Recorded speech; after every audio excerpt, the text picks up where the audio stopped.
Hello అండి. అందరికీ నమస్తే. Welcome to Subbu's kitchen. ఈరోజు వీడియోలో స్నాక్స్ రెసిపీ చక్కరాలు ఎలా చేసుకోవాలో చూపించబోతున్నాను. ఈ చక్కరాలు ఎప్పుడు చేసుకునే విధంగా కాకుండా ఇలా కొత్తగా కప్పు పెసరపప్పుతోటి ఇలా ట్రై చేయండి. చాలా అంటే చాలా టేస్టీగా ఉంటాయి. క్రిస్పీగా ఉంటాయి. ఎక్కువ రోజులు నిల్వ కూడా ఉంటాయి. ఇలా కనుక చేసి పెట్టారంటే మనకి వారం 10 రోజుల వరకు స్నాక్స్ చేసుకునే పని కూడా ఉండదండి. తప్పకుండా ట్రై చేయండి. ట్రై చేసి ఎలా వచ్చాయో కమెంట్ చేయండి. నా వీడియో నచ్చితే లైక్ చేసి హైప్ చేయండి. మరి ఈ చక్కరాలు ఎలా చేసుకోవాలో ఈ వీడియోలో చూసేద్దామా? ముందుగా ఒక కళాయి పెట్టేసుకొని 1 కప్పు పెసరపప్పు వేసుకొని మంటని లో ఫ్లేమ్లో పెట్టేసుకొని 4 నుంచి 5 నిమిషాల పాటు ఇలా కలుపుతూ పెసరపప్పు కొంచెం కలర్ మారేంత వరకు ఫ్రై చేసుకున్న తర్వాత వీటిని తీసి ఒక గిన్నెలోకి వేసుకోండి. ఇప్పుడు వీటిలో కొంచెం వాటర్ పోసుకొని 1కి 2 సార్లు శుభ్రంగా కడిగేసుకున్న తర్వాత ఇప్పుడు ఇందులో ఉన్న వాటర్ని వంపేసేసుకొని ఒక కుక్కర్ తీసుకొని కుక్కర్లో వేసేసుకోండి. ఇలా వేసుకున్న తర్వాత ఏ కప్పుతో అయితే పెసరపప్పు తీసుకున్నామో అదే కప్పుతోటి 1.5 నుంచి 2 కప్పుల వరకు వాటర్ పడతాయండి. ఇలా వాటర్ వేసేసుకొని కుక్కర్ మూత పెట్టేసుకొని ఒక 3 విజిల్స్ వచ్చేంత వరకు ఉడికించుకోండి. ఈలోపైతే ఒక మిక్సీ గిన్నె తీసుకొని కారానికి తగ్గట్టుగా 6 పచ్చిమిర్చి, 1 ఇంచు అల్లం ముక్క వేసుకొని కొంచెం వాటర్ వేసుకొని ఇలా మెత్తగా గ్రైండ్ చేసుకొని పక్కన పెట్టుకోండి. పచ్చిమిర్చి మెదగపోతే గనక చక్రాల గిద్దలకి అడ్డం పడి చక్రాలు ఒత్తుకోవడానికి కష్టమైపోతుంది. 3 విజిల్స్ తర్వాత కుక్కర్ మూత తీసి చూపిస్తున్నాను. చూసారు కదా, పప్పు అయితే బాగా మెత్తగా ఉడికిపోయిందండి. ఇప్పుడు ఈ పప్పుని ఒక మిక్సీ గిన్నె తీసేసుకొని మెత్తగా గ్రైండ్ చేసుకుందాము. ఇలా మిక్సీలో వేసేసుకొని దీనికి తగ్గట్టుగా కొంచెం వాటర్ వేసుకోవాలి, ఎక్కువ వేసుకోకండి.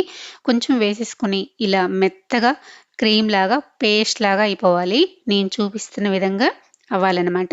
ఇప్పుడు ఈ పేస్ట్ని చక్కరాలు కలుపుకోవడానికి వీలుగా ఒక పెద్ద గిన్నెని తీసుకొని ఈ పేస్ట్ని ఆ గిన్నెలోకి వేసేసుకోండి. ఇప్పుడు 1 కప్పు పెసరపప్పుకి 4 కప్పుల వరిపిండి కరెక్ట్గా సరిపోతుందండి. ఆల్రెడీ నేను జల్లించి పెట్టేసుకొని వేసుకుంటున్నాను. చూసారు కదా, లెక్క పెట్టి 4 కప్పులు వేసుకున్న తర్వాత ఇందులోకి ఒక 2 స్పూన్ల వరకు వెన్నపూస వేసుకుంటున్నానండి. మీ ఇంట్లో వెన్నపూస కనుక లేకపోతే 2 టేబుల్ స్పూన్ల నూనెని హీట్ చేసుకొని వేసుకోండి. ఇలా వెన్నపూసను కానీ నూనెను కానీ వేసుకోవడం వల్ల మనకి చక్కరాలు క్రిస్పీగా గుల్లగుల్లగా వస్తాయన్నమాట. ఇప్పుడు పొడిపిండి వెన్నపూస వేసుకున్న తర్వాత పెసరపప్పు పేస్టు పొడిపిండి వెన్నపూస అంతా బాగా కలిసిపోయేలాగా కలిపేసుకున్న తర్వాత ఇప్పుడు ఇందులోకి మనం మిక్సీ పట్టుకున్న పచ్చిమిర్చి పేస్ట్ని వేసుకొని మీ టేస్ట్కి తగ్గట్టుగా ఉప్పు వేసుకోండి. నేనైతే 3 స్పూన్ల వరకు వేసుకున్నాను.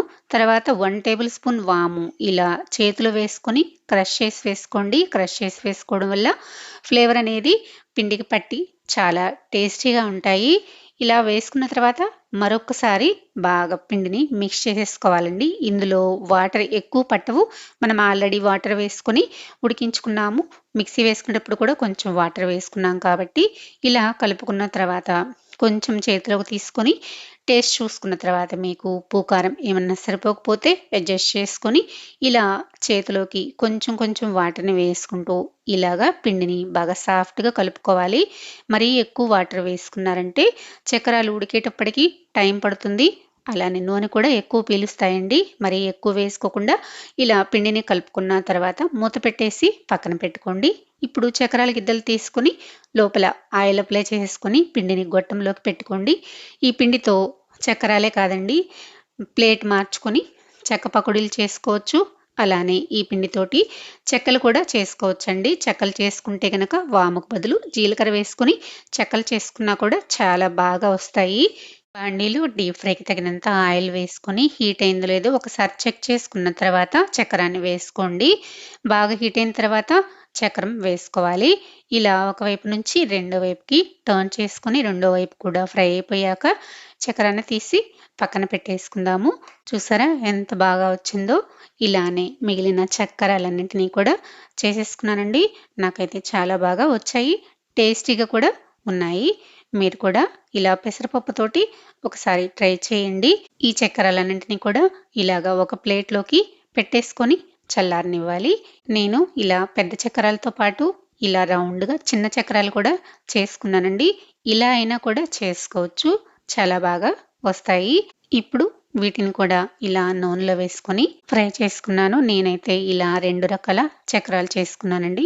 నాకైతే పర్ఫెక్ట్‌గా చాలా బాగా వచ్చాయి. ఇప్పుడు ఈ చక్రాలు బాగా చల్లారిన తర్వాత ఇలా ఒక డబ్బాలో స్టోర్ చేసుకున్నామంటే మనకి ఎన్ని రోజులైనా నిల్వ ఉంటాయి.